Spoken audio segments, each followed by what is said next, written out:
So the other morning I went to take my Adderall. Yeah, you've all seen the typos on Twitter. But the bottle said it had expired 2 months ago. So I wondered, should I still take it?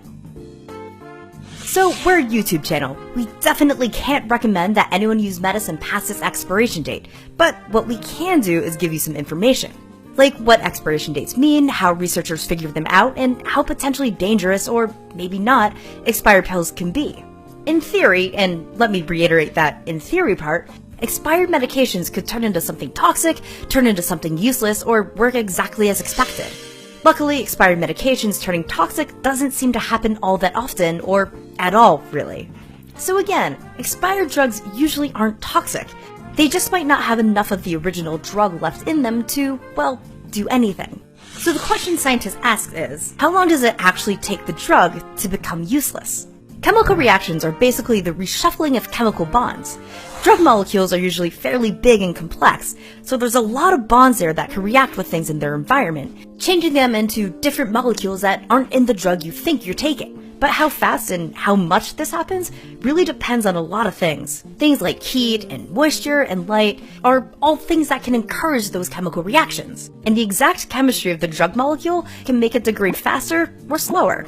So in theory, again, there could be a lot of reasons why drugs won't last a super long time. Thankfully, in the United States, the FDA requires drug companies to guarantee a drug will be effective for a certain length of time. And that's technically what the expiration date on, say, your ibuprofen bottle is. Chemists don't pull these expiration dates out of their beakers.